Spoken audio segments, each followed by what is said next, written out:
खम ब्रह्म।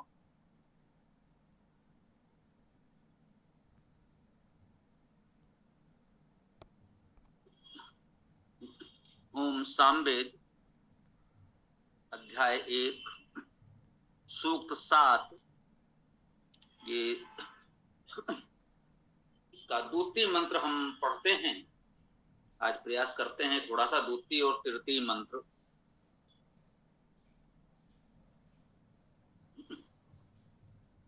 ओम चित्रः इति शिशो तरुणस्य वक्षतो नजो मातरो अनुएति धातवे अनुधायत अजीजनत अदाचित आ ववक्षत सद्यो महि दूत्यम अचरन्।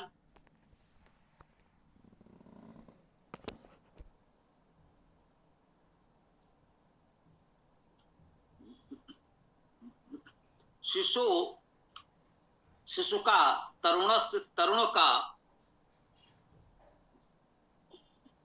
वक्षतो पालन रक्षण चित्र अर्थात विचित्र अद्भुत आश्चर्यजनक इत ही है। चित्रा इत शिशु तरुण से वक्षतो शिशु का और चित्र का या शिशु का और तरुण का पालन रक्षण विचित्र अद्भुत आश्चर्यजनक है।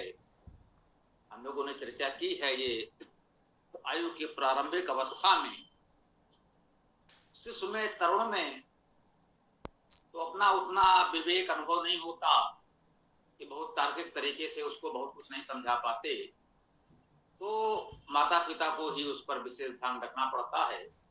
उसकी बहुत सी बातों को अतार्किक बातों को भी सुनना मानना पड़ता है, उसके हट को भी मानना पड़ता है और अंततः उसका पालन रक्षण हम उचित प्रकार से कर सकें, ये बड़ों को ध्यान रखना पड़ता है। वही बात कही गई है, न जो मातरो अनुएति धातवे,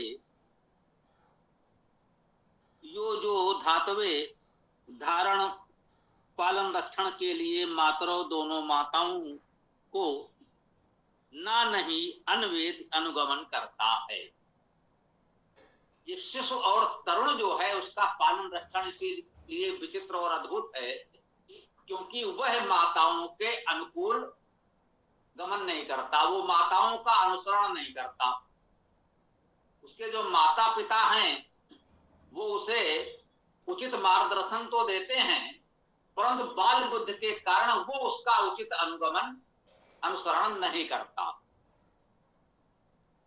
ऐसे में आगे कहते हैं, ओम अनुधा यत अजी जनत अदाचित आ ववक्षत सद्यो महि दूत्यम अचरन।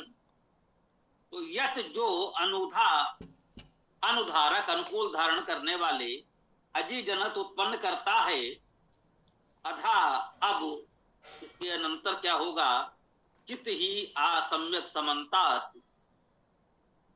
ववक्षत पालन रक्षण करता है। अनुधा यत अजी जनत अनुकूल धारण करने वाला जो उत्पन्न करता है, अधचित आ अब वही निश्चित रूप से इस प्रकार ववक्षत पालन रक्षण करता है। सद्यो ही दूत्यम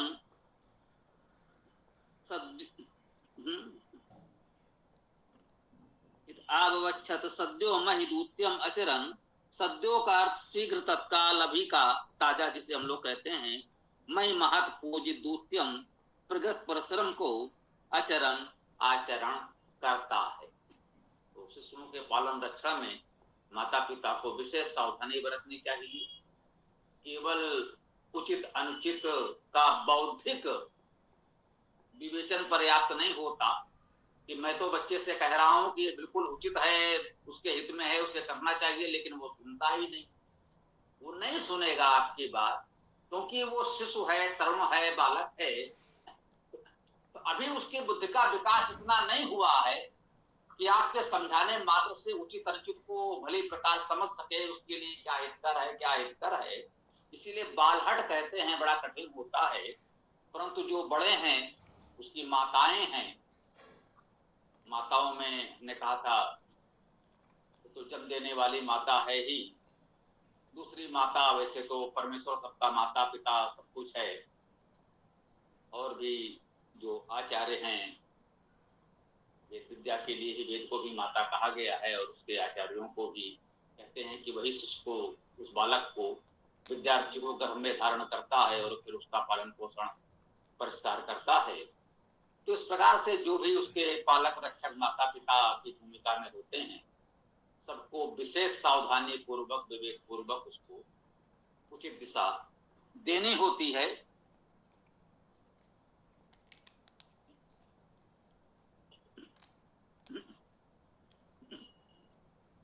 इसका अगला मंत्र है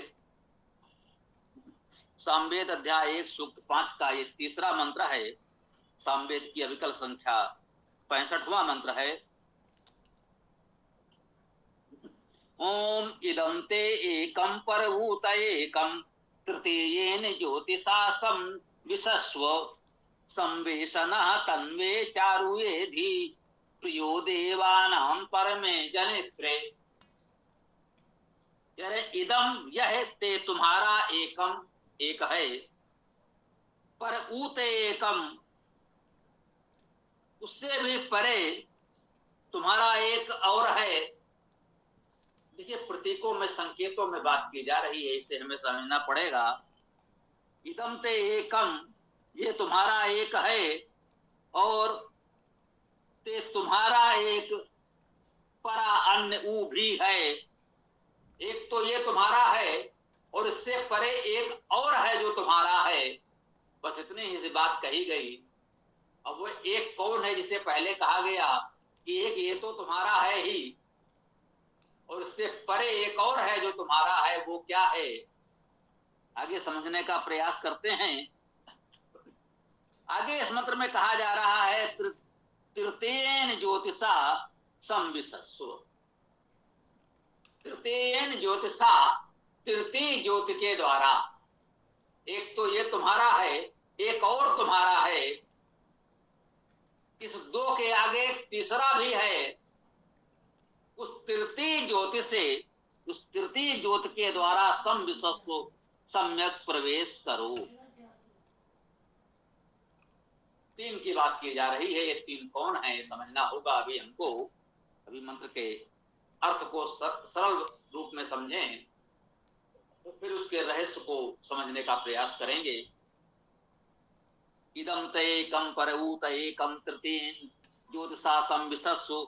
एक ये तुम्हारा है और एक ये भी तुम्हारा है, और तृतीय ज्योति के द्वारा या तृतीय ज्योति के साथ संविशस्व सम्यक प्रवेश करो। कहते हैं संवेशना तन्वे चारुयेधि। संवेशना सम्यक प्रवेश करने वाला,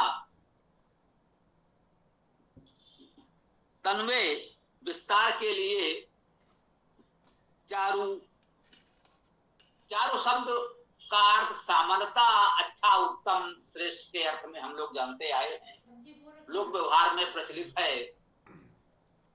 इसे आप चाहें तो उसी अर्थ में अव्यय सर्वनाम के रूप में स्वीकार कर लें। यदि इसका धात्विक विवेचन करेंगे, धातु अर्थ देखेंगे, तो इसमें चरु धातु होगी। चर धातु का अर्थ चलना, विचरण करना, आचरण करना। तो चारु का अर्थ है जो हमारे चलने, विचरण, आचरण के योग्य है, स्वाभाविक है, वो श्रेष्ठ है, उत्तम है, उसी अर्थ में लोक व्यवहार में प्रचलित हो गया है। चारु एधि, एधि प्राप्त करो, चलो, जाओ। ये चलना धातु है। इसमें शब्द बहुत ही सरल, बहुत परिचित थे। सभी शब्दों में हमने बहुत धातु बताने का प्रयास नहीं किया, चर्चा कर देंगे। प्रियो देवानाम, देवों का प्रिय, परमे जनित्रे, परम जनित्र में, जो परम जनित्र है, उस परम जनित्र में देवों का प्रिय, संवेशना सम्यक प्रवेश करने वाला, तन्वे अर्थात विस्तार में, चारु अर्थात विचरणशील, आचरण योग्य अर्थात उत्तम, एक ही प्राप्त होता है। ये साधारण सार है। अब इसमें इदम सर्वनाम है, ते सर्वनाम है, एकम संख्या है, सर्वनाम है, संख्यावाची शब्दों को सर्वनाम माना जाता है, इसलिए संख्याओं को हम संख्या अलग से भी कह देते हैं कि अर्थ स्पष्ट रहे कि ये संख्या जो हमारी परिचित है, एक का अर्थ एक, वह एक संख्या ही है। और व्याकरण के दृष्टि से, रूप रचना के दृष्टि से सर्वनाम की विभक्तियां लगती हैं, इसलिए इसको सर्वनाम में गिना जाता है। इदम ते एकम, इदम ये सर्वनाम ते तुम्हारा, एकम एक संख्या, पर परे ऊही ते तुम्हारा एकम एक है। और तृतीय, तृतीय भी संख्या, तृतीय के द्वारा ज्योतिषा, ज्योत धातु, ज्योतने प्रकाश के अर्थ में, ज्योतिषा ज्योति के द्वारा, ये हमारा इतना परिचित शब्द है कि उसमें धातु खोजने की आवश्यकता नहीं पड़ी। सम, सम्यक रूप से उपसर्ग, विशस्व विष धातु प्रवेश करना, इसी विष में प्रा उपसर्ग लगा, विष प्रवेश और प्रवेश शब्द बन गए, से प्रवेश करें। तो इस प्रकार से जो संवेशना अर्थात प्रवेश करना है, करने वाला है, वह तन में विस्तार में, तन धातु का अर्थ विस्तार करना, तन में अर्थात विस्तार में, चारु विचरणशील आचरण योग्य, एधि आ उपसर्ग, ई धातु का अर्थ चलना जाना गति करना, एध का अर्थ आना प्राप्त होना भी होता है, जैसा कि हमने कहा गत्यर्थक धातुओं में जाना चलना पहुंचना प्राप्त होना का अर्थ तो स्वाभाविक रूप से होता है, जानने का अर्थ भी होता है, उसे प्राप्त करो। कहा प्रियो देवा नाम, जो देवों का प्रिय परम जनित्र है, जनित्र में जन धातु उत्पन्न करना, जनित्र का अर्थ उत्पन्न करने वाला, जनित्र जो देवों का प्रिय जन उत्पन्न करने वाला है, जो उत्पन्न करने वाला प्रक्रिया है, उत्पन्न करने वाली शक्ति है, वो देवों का प्रिय है। हमारे सृजन उत्पादन उत्पन्न करना ऐसा हो तो देवों का प्रिय हो, और देवों का प्रिय वही होगा तो सबके हित में हो, न्याय संगत हो, उचित हो, वेद के अनुकूल हो। तो इस प्रकार से इसका अर्थ है कि यह तुम्हारा एक है, तुम्हारा एक अन्य भी है। तृतीय ज्योति प्रकाश द्वारा सम्यक प्रवेश करो। सम्यक प्रवेशी विस्तार के लिए चारों अर्थात उत्तम विचरणशील आचरण योग्य प्रिय देवों के परम जनित्र में सृजन में जाता है, प्राप्त होता है। कहते हैं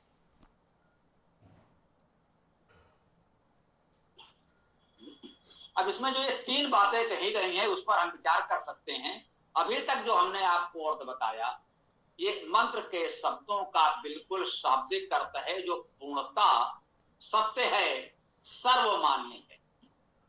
अभी हमने इसका जो भी अर्थ किया है उसमें किसी भी शब्द का कोई भी अर्थ ऐसा नहीं है जिससे कोई भी विद्वान ये कहे कि नहीं इसका ये नहीं, ये अर्थ भी होगा, दूसरा अर्थ लिया जाए, नहीं। ये बिल्कुल शाब्दिक अर्थ है, शब्दानुवाद है, सर्वमान्य है, बिल्कुल सत्य है। अब भाष्यकारों में मतभेद कहां होता है, इसका ये मंत्र उत्तम उदाहरण हो सकता है। यहां संकेतों में बात की गई कि एक ये तुम्हारा है, एक और भी तुम्हारा है, और एक तृतीय है, उसके प्रकाश के द्वारा प्रवेश करो। अब ये पहला एक, दूसरा एक और तीसरा इस मंत्र में स्पष्ट नहीं किया। ऐसे प्रकरण में हम यही कहते हैं कि होता क्या है, व्याख्याकार विद्वान अपने विचार भावना कल्पना के अनुसार ये बातें प्रस्तुत करते हैं। इसीलिए भाष्यों में यहीं पर अधिक मतभेद अंतर दिखता है। भाई उन्होंने तो ऐसा लिखा, उन्होंने तो ऐसा लिखा, इन्होंने तो ऐसा लिखा। शाब्दिक अर्थ तो सबका यही होगा, शाब्दिक अर्थ में कोई परिवर्तन हो ही नहीं सकता। अब अंतर किस बात पर आएगा कि एक पहला वाला है वो हम किसे माने, दूसरा वाला किसे माने, और तीसरा वाला किसे माने। तो इसीलिए हम अपने अर्थ में इसकी चर्चा ही नहीं करते, वो आपके विवेक पर छोड़ देते हैं, आप जो चाहे माने। फिर भी ये तो एक पहेली जैसा हो गया, तो सहज भाव से एक अपना अनुमान भावार्थ का हम भी प्रस्तुत कर सकते हैं और आप भी कर सकते हैं। वो सब ठीक होंगे यदि वेद की गरिमा भावना के अनुकूल हो। तो कहा एक तो ये है जो प्रत्यक्ष बिल्कुल हमारे समक्ष है,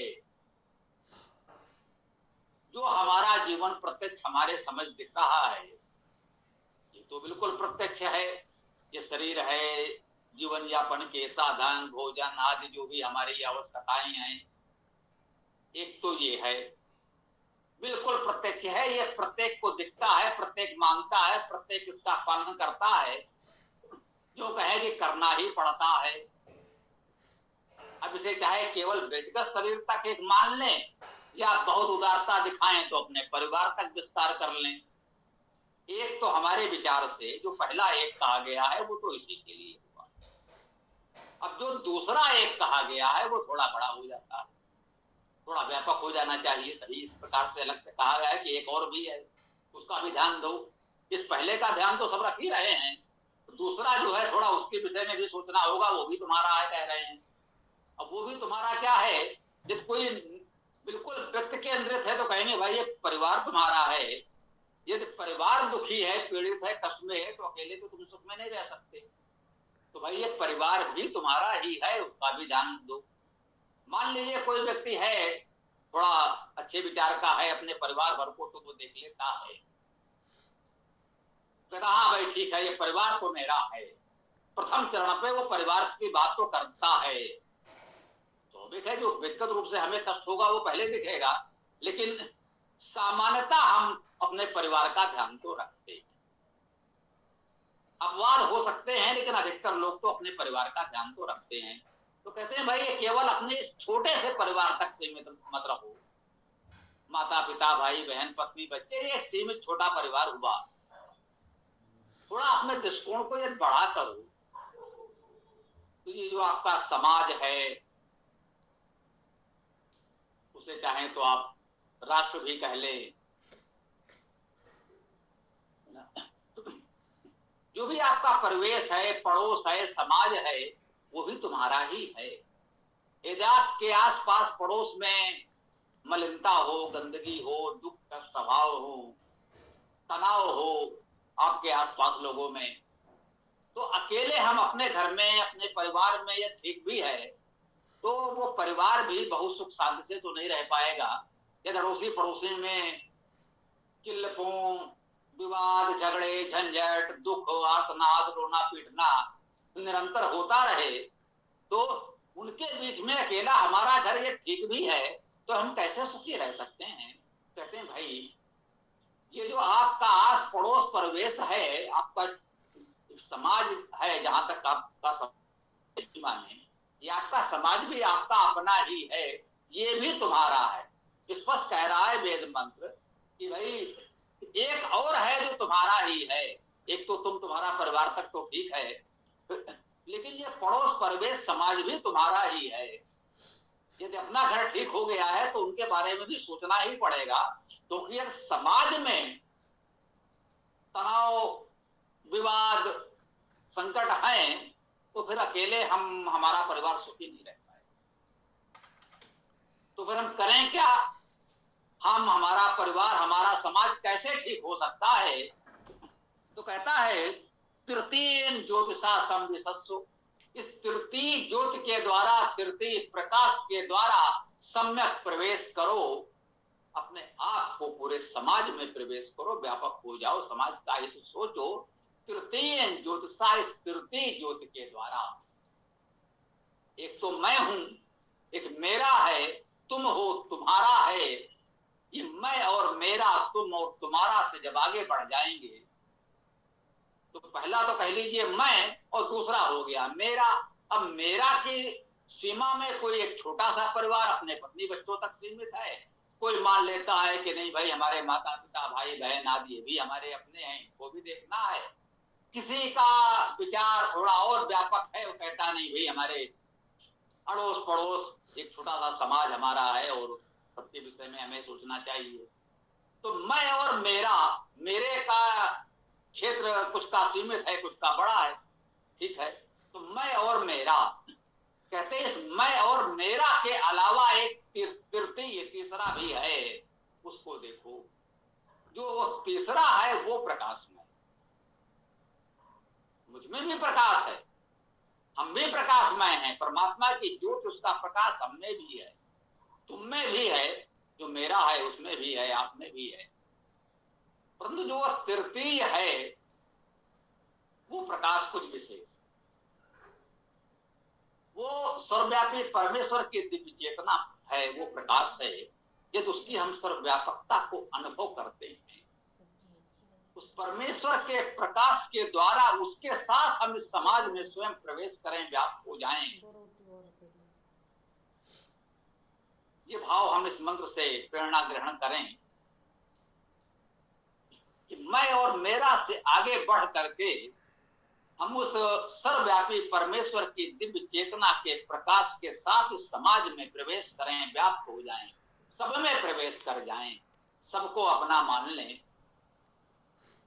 तो पूरा संसार आनंदमय हो जाए।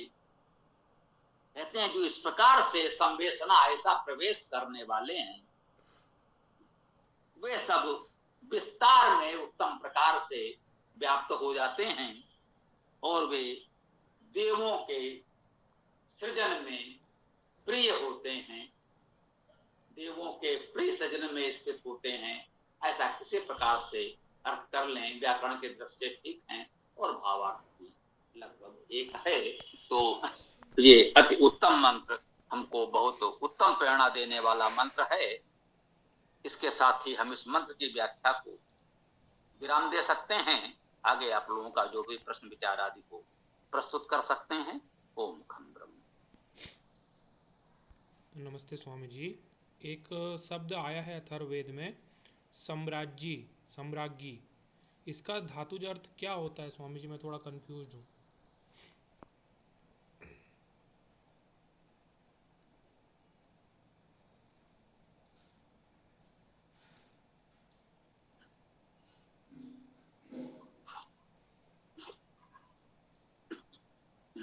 इसका यदि उच्चारण हम ठीक कर दें तो धातु दिखने लगेगी, अशुद्ध उच्चारण के कारण धातु नहीं दिखी। इसमें सम तो उपसर्ग हो गया, सम्राज्ञी है, ठीक है ना। सम उपसर्ग के पश्चात राज धातु है। राज धातु का अर्थ प्रकाश होना, प्रकाशित होना, प्रकाश करना, प्रकाशमान होना। तो राज धातु का अर्थ प्रकाश होना है। और ये राज के पश्चात यहाँ आया है, चाचा जाझा यहाँ वाला यहाँ। अब ये क्यों आया है? होना चाहिए राजनी, राजन यूं कहें। राज धातु में अन लगेगा तो राजन बनेगा। जैसे पठ से पठन, गम से गमन बनता है, वैसे ही राज धातु में जब ये अन प्रत्यय लगेगा तो राजन बन जाएगा।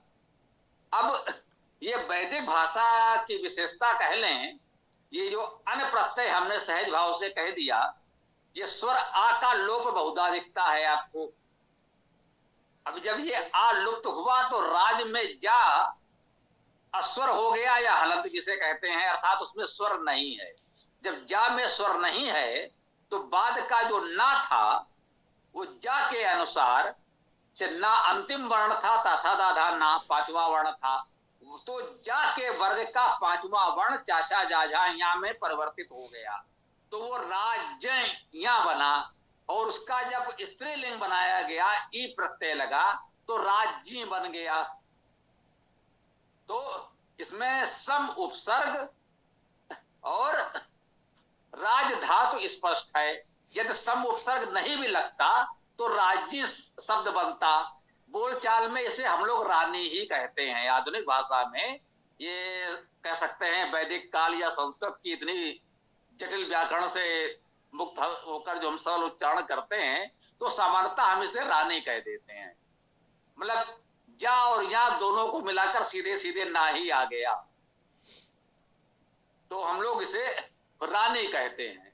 तो साम्राज्य का अर्थ उसको सम्यक रानी, जिसे इस समय महारानी कह सकते हैं आप बोलचाल में। तो ये जो हमने कहा, ये शाब्दिक साम्य के दृष्टि से कहा कि इस समय जो हम लोग रानी या महारानी प्रयोग करते हैं, वही वैदिक भाषा में राज्य और साम्राज्य है, साम्राज्य कहें या साम्राज्य कहें, वो होता है। परंतु अर्थ की दृष्टि से सम उपसर्ग और राज धातु है, राज धातु का अर्थ प्रकाश होना, प्रकाश करना है, तो साम्राज्य का अर्थ हुआ सम्यक प्रकाश करने वाली, सम्यक प्रकाश युक्त। ओम। बहुत बहुत धन्यवाद स्वामी जी महाराज।